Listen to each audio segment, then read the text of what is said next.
Welcome to the GOTO Podcast. Each episode covers the brightest and boldest ideas from the world's leading experts in software development. Tune in for practical lessons, compelling theories, and plenty of inspiration. GOTO gathers the brightest minds in the software community to help developers tackle projects today, plan for tomorrow, and create a better future. Stay up to date with the latest in tech through GOTO's top-rated events held online and in person in cities like Amsterdam, London, Copenhagen, and Chicago, and by subscribing to the GOTO Conference's YouTube channel, where you can find thousands more high-quality dev talks. Learn more at gotopia.tech. Hi, Andrew. How are you? Hello. Hey, Sonya. How's it going? It's going well. Excited to be here. Was really looking forward to this conversation for a while. Yeah, me too. Before we get going, can you introduce yourself, please? So hi, I'm Andrew Harmel-Law. I'm a tech principal at Thoughtworks, and that means I do loads of different stuff, but pretty much I do like software architecture stuff for clients in different, not all around the world, but all over Europe. Doing lots of different things and lots of different projects. So I've been lucky to see a bunch of stuff happening. So that's kind of exciting. What's led me to here. So that is awesome. And of course, congratulations on your new book. Thanks. That is an awesome achievement. That is what we're here to talk about today. I will give myself a moment to be a fan and say, the blog post that started it all was formative for me. It got me thinking more about how architectural decisions were made. The book had been really, really amazing. I went through it. It is the most in-depth work I've ever seen. I felt like, what am I going to ask about today? But there are a few questions both on and around the book that I wanted to unpack with you. So we can get to it. Maybe start with, how did you get from a blog post to a book? When did you decide to write a book? Was there a moment?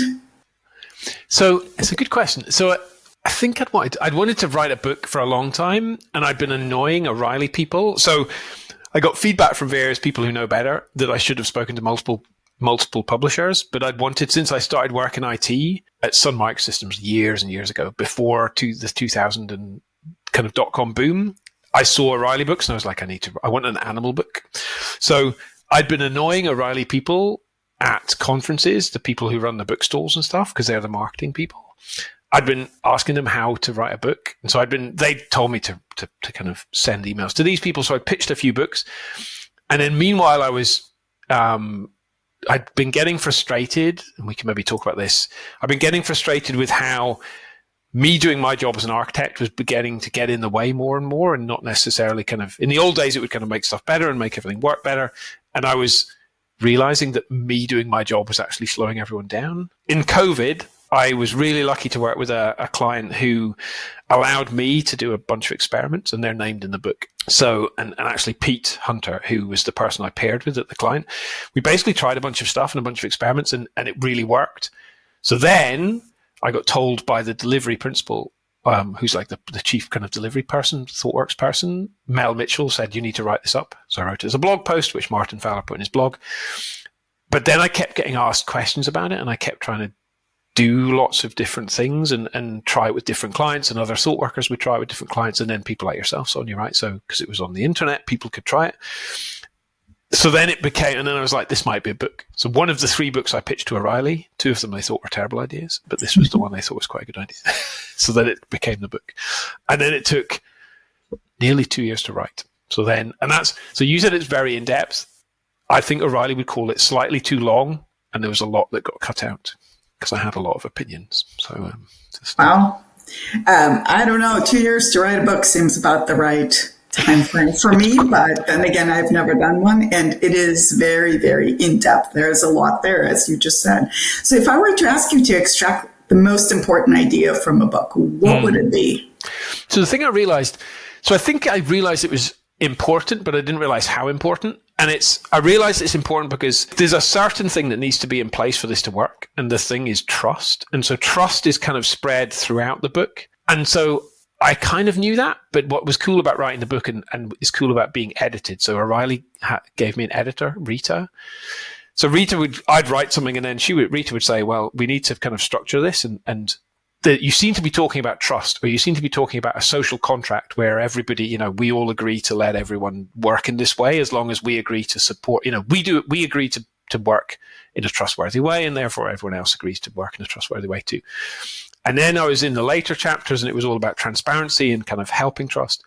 And then even later, it was about like working with variability. And so I kind of was wrestling with the fact that actually you can't be right. There is no right answer to a software decision. It's like you've just got to do your best and then trust it and then test it as soon as possible, and then you'll get feedback. So all that came in. And then I was speaking to people like Diana Montalian, and Diana was like, that's fine for like a white person, male presenting white person to say all of these things, but what if you're not, right? And then all of these things. So then all of this stuff kind of got baked in, which was like, right, maybe some people are trusted more than others. Maybe some, gray-haired, actually, white person. So, and I became aware of all of these things. That's where lots of the stuff in the book comes from. But fundamentally, it's all about trust. If you trust each other, and there's lots about how to build trust and to learn to trust each other, then it works. And that's the kind of the central thing. And so there's lots of ways you could fail. So that's in the book too, right? Things to watch out for. So. Yeah, I'm going to pin that trust question and talk about it a little bit more later, how you get to that really good balance of trust and accountability. But I wanted to come back to the experiments that you ran before you came up with the idea of writing a book about it. As you were writing, has your thinking about architectural decision-making changed at all post those experiments? And if it did, how did it change? Yeah, so this is a really great question. There used to be a lot of footnotes in the book, and many of them got taken out because my page count was too high. But one of the ones that survived, one of the things that triggered this book was I would go in and I would be being paid to be the architect. So, and I was working in Norway before COVID happened. And so one of my jobs there was kind of to go in and do lots of architecture and tell people what to do, tell people what the architecture was. And so I would try and collaborate with them and kind of be like a hands-on architect. But fundamentally, it was me that was deciding. But I was working with a product manager, a thought worker who now isn't at Thoughtworks anymore, but a product manager called Manira Raimi. And I would say things very definitely and sound like I knew what I was talking about. And Manira would just go, "How do you know?" Which is a classic, you haven't, it sounds good, but you don't know, right? You haven't tested it. You haven't seen if this will, when it makes contact with the code or with the customer base or with the expected load, like all of these things, you're just guessing. And I was like, oh, crikey, that's interesting. So that was very interesting. And then meanwhile, James Lewis kept telling me to read Don Reinertsen's The Principles of Product Development Flow, which is amazing. And more people should read it, but it's quite thick. But interestingly, you realize underpinning all of that stuff is a lot of stuff about making decisions and driving product. But if you add the word architecture in front of decision, it all completely makes perfect sense. So I just looked at that and read through that all the time. And so that led to my kind of understanding about decisions. The phrase, which there was debate about whether it should stay in the book, but comes directly from Don Reinertsen, is fast and wrong is better than slow and correct. So I then say this is probably triggering to, because software architects, we spend ages trying to get the right answer. But when you study, the principles of complex systems and all of this kind of stuff and flow and feedback, there's so much going on in software architecture these days that the far bigger enemy of software architecture is taking a long time to think really hard and find out, even if you get the right answer, maybe it took you 3 months when you could have tried 3 bad things really fast, learned, and then got to the same place faster, right? So that being able to then split up decisions, to understand the relationships between decisions, my relationship with decisions and how that plays into architecture became super interesting. Then I reread bits of A Pattern Language by Christopher Alexander, and then in there's a whole thing about like the relationships between patterns, which also works for decisions. And then I reread the blog post that Michael Nygaard wrote, which kind of introduced ADRs, which was a big part of the book. And I hadn't realized there's a single sentence where Michael Nygaard says, the consequences of a one decision are frequently the context of the next decision. So I was realizing that there were all of these kind of decisions that were sitting within each other and inside each other. So all of that, which I kind of half gut feel knew, I had to think out loud, express it. Rita then had to tell me it wasn't clear, and I'd have to rewrite it. So there's quite a lot of rewriting, which nobody tells you about when you write your first book, just to kind of get that down. And so my understanding of things has changed fundamentally. So now I worry a lot less about whether it's correct or not. I worry, are the right people involved so we've got the right information? Is it small as it could be so we can learn as rapidly as possible? And have we properly taken into consideration all of the things which kind of surround it? That's for me, far more important than let's pick the right flavor of Kubernetes or something. So, wow. Okay. Sounds like a lot of crystallization happened as you were doing the research. And the piece that I really relate to is the pairing with a product person. To me, for an architect, it's such a key pairing, and it's almost a force multiplier if an architect is paired with a great product person who can question them meaningfully and say, but what about this? Yeah, totally. There's another thing that Diana, it's in the book that Diana Montalian says, which is like architecture is always it depends. The question is, what does it depend on? And lots of the time it's technical stuff, but sometimes we could have it could be technical option A, B, or C, but then the product manager will be like, right, but this maps to the product strategy, which isn't technical. That's like, okay, right? The product manager, if we collaborate with them, they can do it. So now when I'm running this for clients, I'm like encouraging product managers to leave comments and advice on ADRs and stuff, because you can frequently see them where they'll be like, I like option A and B, but C will get us to my product goal faster. Brilliant. Okay, that's cool. Let's do that. So that's a superpower. It's amazing. So Yeah. So I want to talk about the organizations that have successfully moved to decentralized decision making. And I'm curious, what are the characteristics of those organizations that are able to make that leap? And you don't have to name names. I always like names. Yeah, I can name two because they're like publicly. But yeah, I can name Yeah, sorry, I'll let you finish. But yes, I can name two. Yeah. Talk about those. I'm curious, what is what does success look like, and what do you have to be in order to get to that success?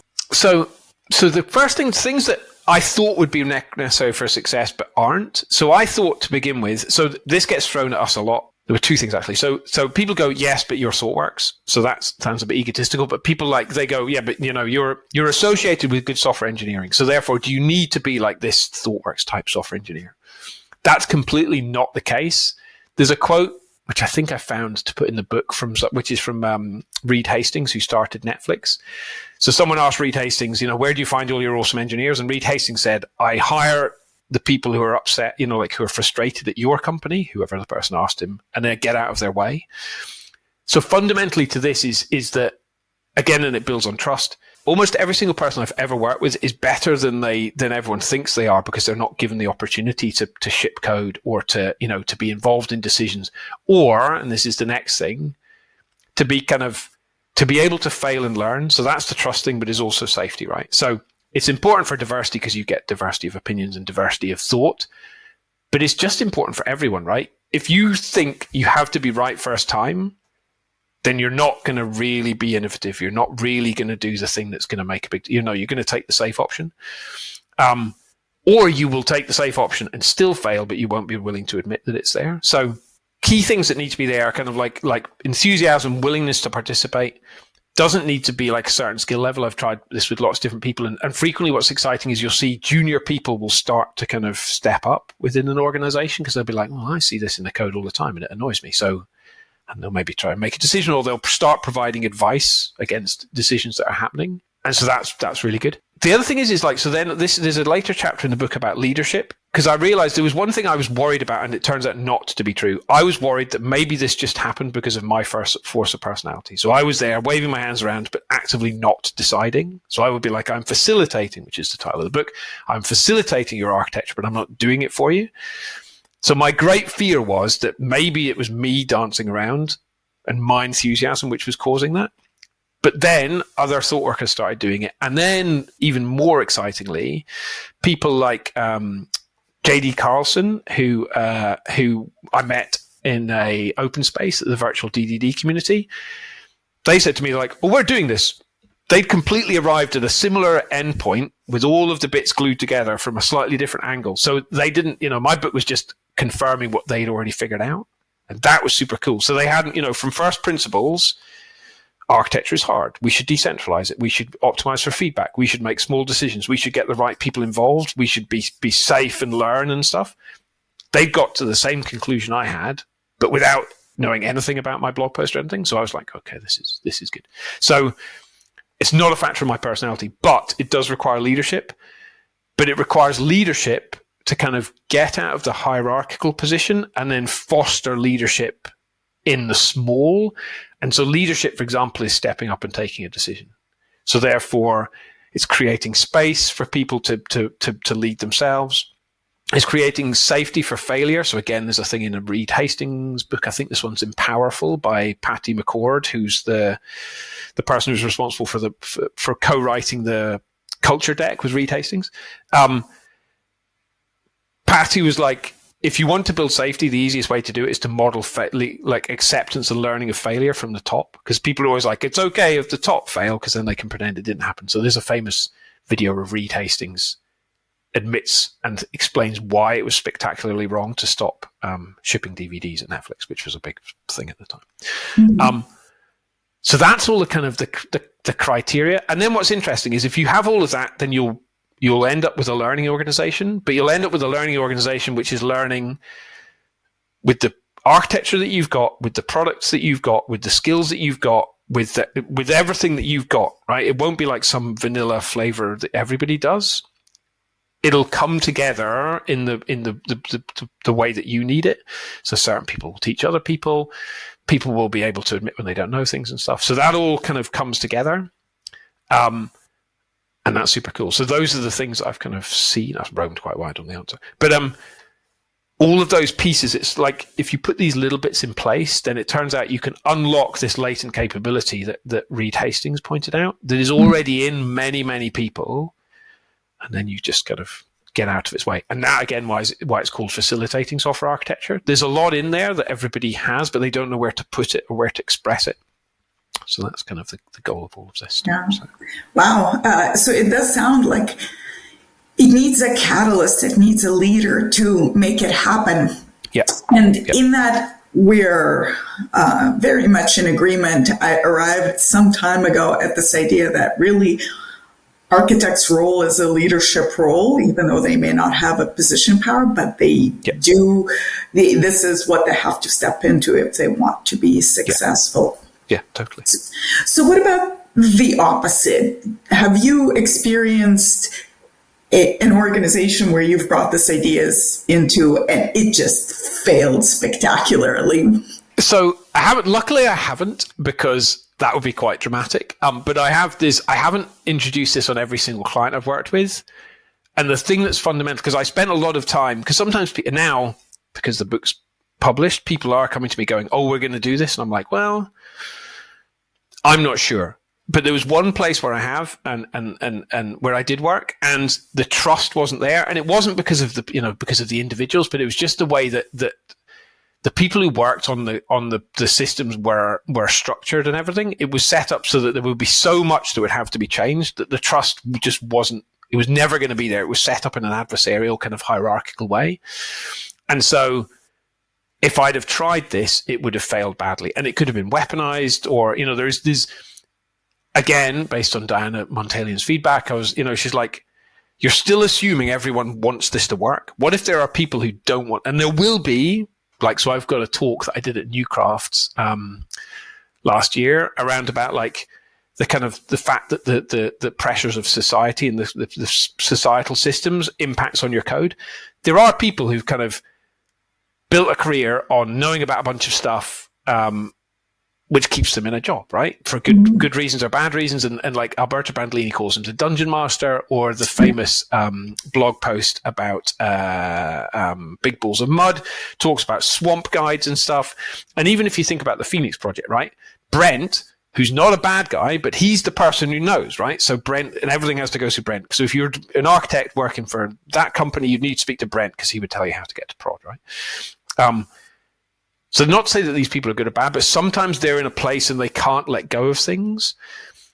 And so you just, sometimes it's worth checking. What I have done, though, is the way to find out is you can start small. So you can start, if you're an individual architect and you don't know how your organization will react, you can just start trying to do the advice process on your own. So instead of just deciding arbitrarily, you can go and seek advice. So the advice process is anyone can decide as long as they seek advice from people who are impacted, affected, and people who have expertise.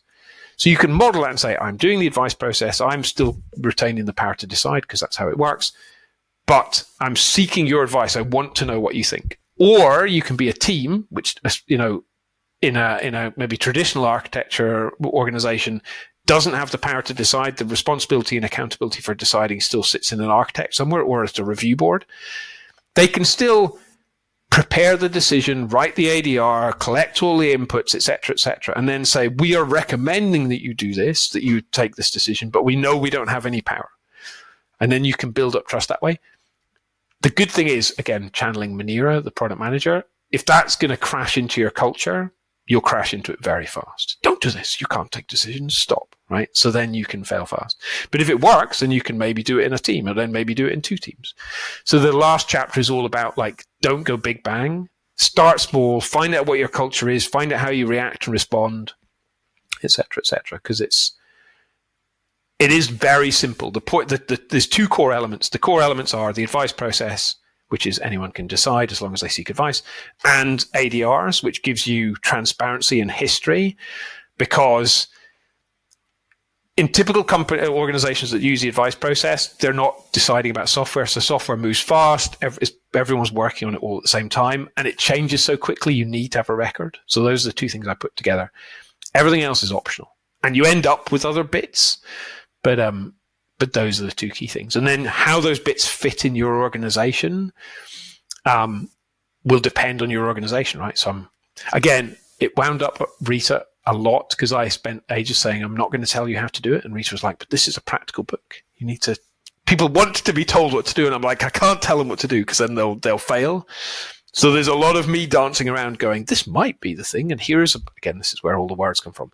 Here are some criteria which will help you decide whether or not you need to adopt this additional practice, etc. So I think that's a really good approach. I tend to agree with Rita. A lot of these types of books, I want to read through them and I want to figure out how to apply it pretty quickly. Otherwise, it's more of a thought experiment for me. So it's good to have those with the caveats that this isn't dogma. Obviously, situations are different. Organizations are different. Pull out things that work for you, and here are the foundations that you definitely have to have, and then work out the rest. So I love that approach.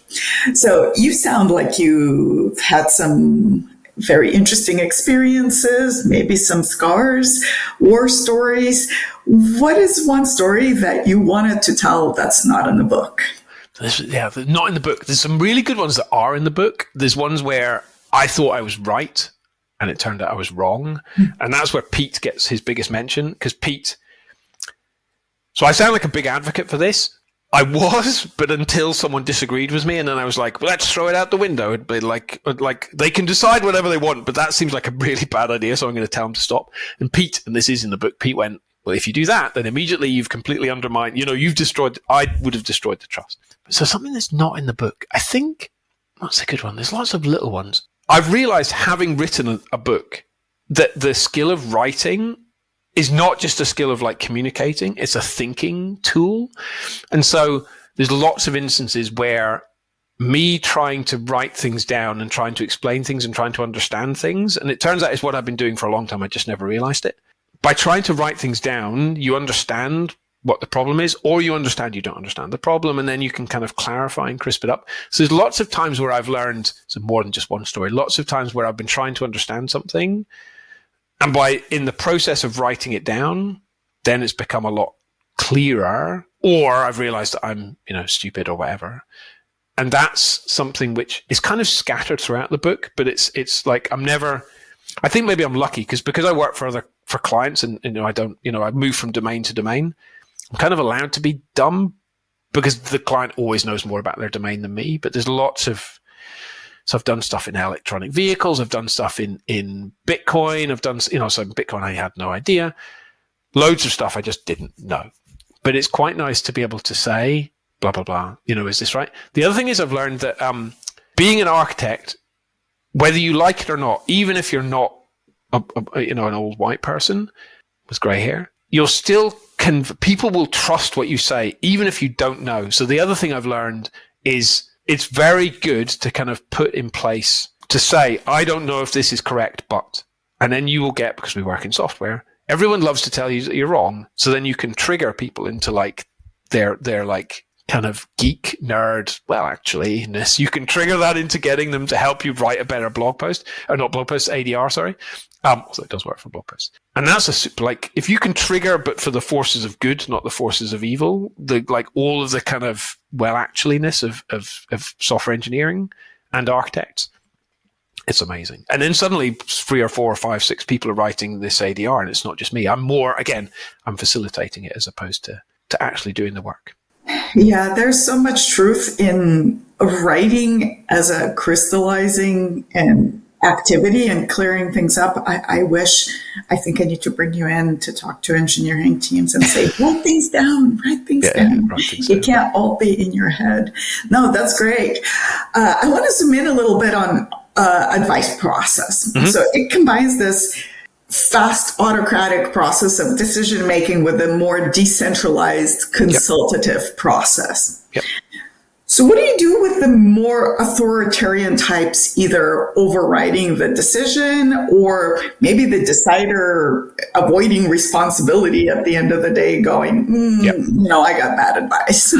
So that's a great question. So the key thing is, and this is, again, there's another book which I'd read, which has nothing to do with the advice process. I realized when I was writing all of this stuff and trying to explain things that it became relevant. So there's a book by Sonya Natanzon, which is The Age of Surveillance Capitalism. So it's not about architecture. It's about like how the argument is like Google, etc. kind of, there's value in knowing what you spend time on and what you do.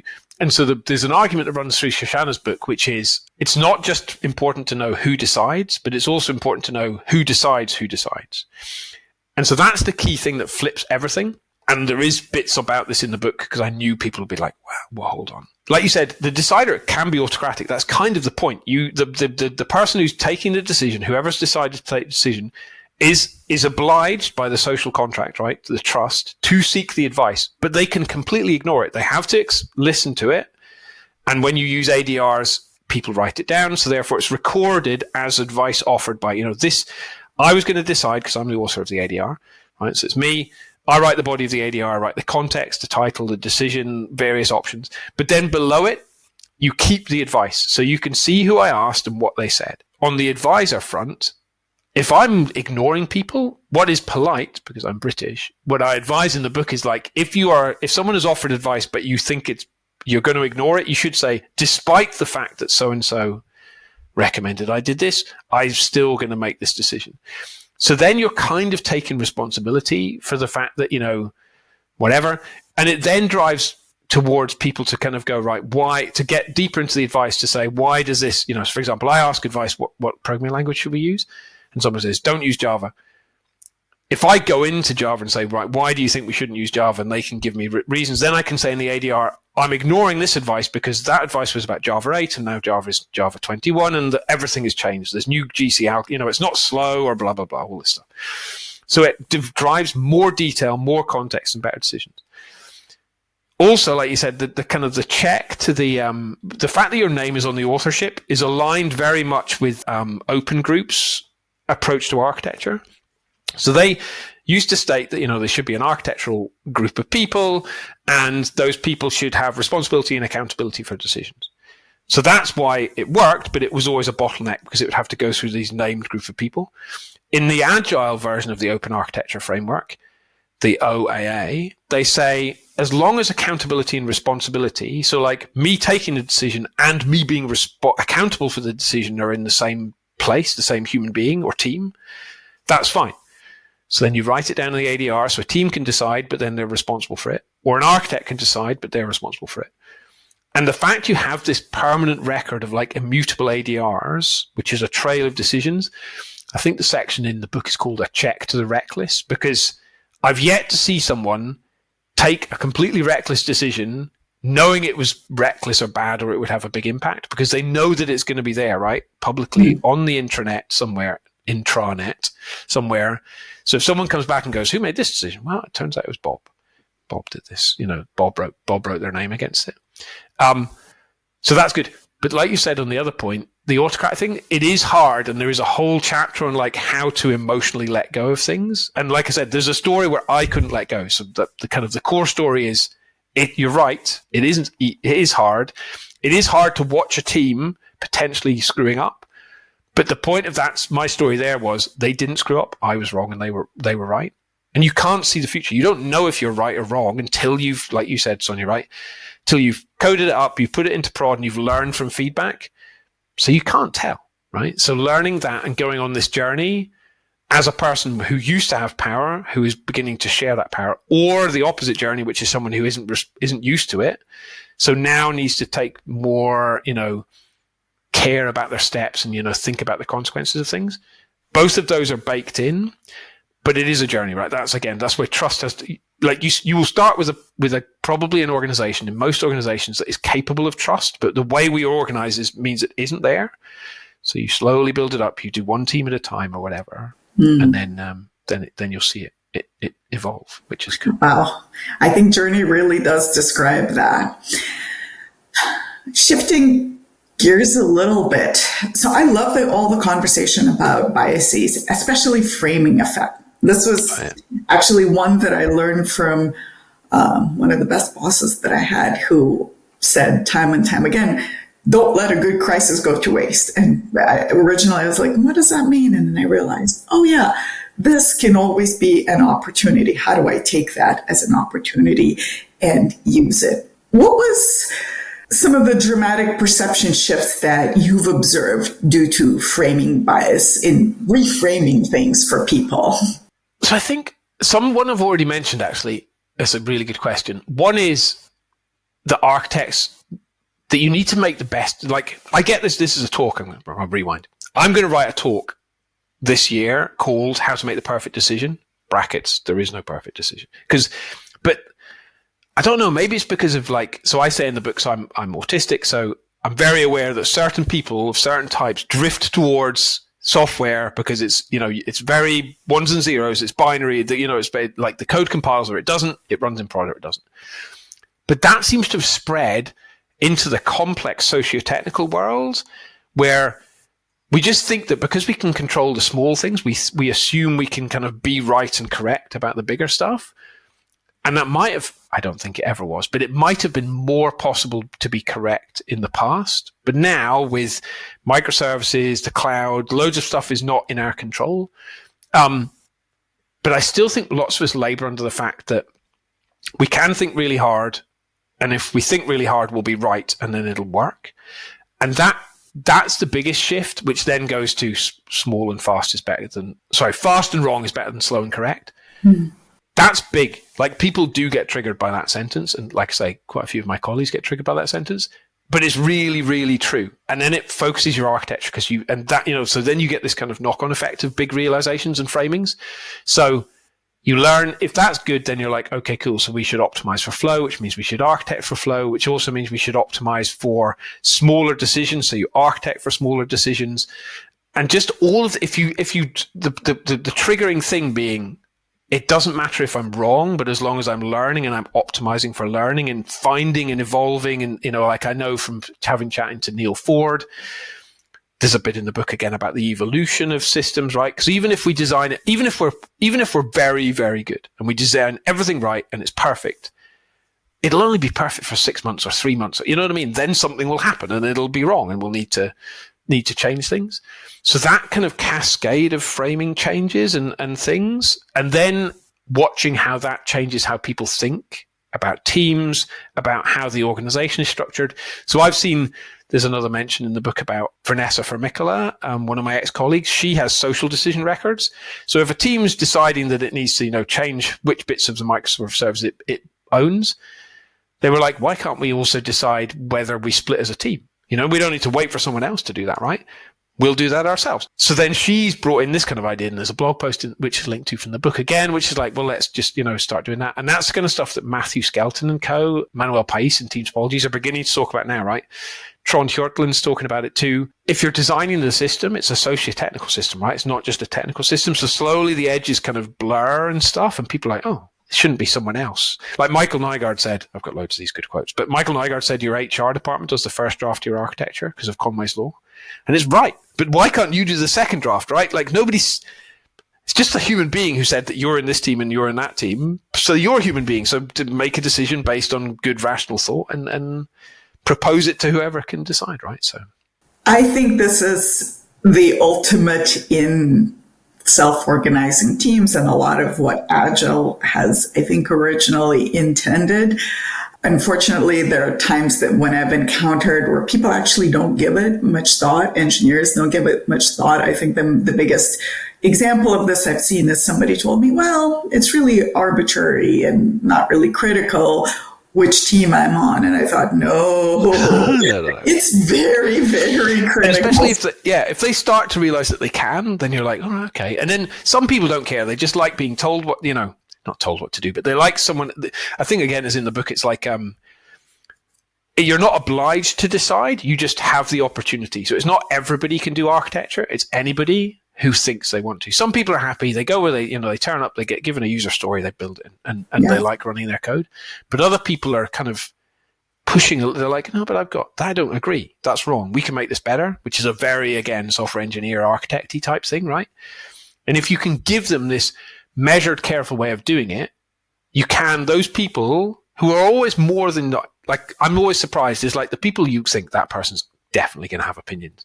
But there are people who are just below the surface who also have opinions. And then when they step up, then people below them are like, oh, that person, I have an opinion too. Maybe I'll. So it's super cool. This is why I love doing it. It's super cool and I get to do it for lots of clients. You'll see these people kind of emerge. It's very, very exciting. So. Yeah. All right. Well, I'll ask one last question and we'll switch to psychological safety. You talk about that a lot for those, how important it is for those that are gaining power in decision making, for those that are losing power, giving up power in decision making in this decentralized system. So how do you balance creating this type of psychological safety for everybody, but balancing that with accountability? Especially when decisions have big consequences, which I've seen decisions with very big consequences. Yeah, it's a good point. So this is, again, that's another cool thing about this approach. So there was a client where I did this, and they were like, that's fine, but everyone will talk, but nobody will want to kind of make the decision, right? So they just thought it would become a talking shop. And it was a very valid criticism, which I was quite concerned would actually turn out to be true. But the reason it didn't is because, and again, it might be product management, or it's just generally the organization of the business. There's a force which is behind, which is like, we need to build the thing, we need to do the decision, we need to, the software needs to evolve or be updated or whatever. So that kind of like pulling force, which is the same force, it's not just kind of pulling and like, you need to ship product or whatever, but even if you're not, right, even if you're just maintaining stuff, there's a force that Simon Wardley kind of identifies, and it's even there actually in Christopher Alexander, that things, because you're living in them and they're existing in the world, they're changing, right? So even if your thing is stable, you're still on a very slowly moving conveyor belt, right? So if you're in Java 8, you're in Java 8, you're in Java 8, you're like, if you do nothing, in 5-10 years' time, you're on Java 8, which is not the same as being on Java 24 or something, right? Mm-hmm. So there is this force that's pulling things along. And so psychological safety is important. Like you want people to have all of these kind of things, but it's safety in the context of building a product and maintaining a product and kind of, I don't know how to write this book, but I keep trying to convince other people to write this book. There's something around about like existing in, this had to get cut from the book, but there was loads of stuff in Christopher Alexander's book about you use architecture patterns, right? And you build a house, but then the house evolves and grows and changes and stuff based on the people who live in it, right? rather than architects, I think we're like people, especially developers and architects, but especially developers. We live in the code base, right? So us trying to make that more habitable and kind of evolve it and grow it as tools grow, and like, you know, in a house, there might be a new way of like tiling your floor or heating your home or whatever, right? So you would want to kind of bring those things in. With us, there might be a new way to do deployment or a new way to test something or a new feature in an updated version of the language. Those things would kind of come in and bring stuff up. So that plus the psychological safety to maximize the sensory area, right? You want as many people in the team to be able to think as creatively as possible, to be aware of those things, right? And to bring them in and to say, oh, I'd like to think about this. And I talk a little bit about the safe way of bringing things in as a spike, right? So a spike is like an ADR before it's an ADR. You want people to experiment and learn and fiddle around and try things based on making their part of the system hospitable. So I think that if you have that and you nurture that and you're looking out for how many different people are proposing ADRs, what is the type, where the level of ADRs, are they small, are they big, are they blah, blah, blah, all this kind of stuff. Then you can kind of look out for it and then you can support it when you see it. So you'll see a person in a team which isn't, this isn't going to change the face of the product, but they've got an idea to do a thing. Nurturing that is as important as nurturing the big decision from the big person and the big, the important team. Because people then realize that it's their code base as opposed to a code base that they're just renting or something, and their product, et cetera, et cetera. So it makes a big difference. All right. Well, thank you for this. This has been amazing to talk to you. I learned a lot from the book. This conversation had just added so much color to this. I really appreciate the time. Yeah, no, the questions were amazing as well, Sonya. Thank you very much All right. It was lovely to speak about it. Awesome. Thank you. Thank you. Cheers. Thanks for listening to this episode of the GOTO podcast. Head over to gotopia.tech to discover lots more content from the brightest minds in software development.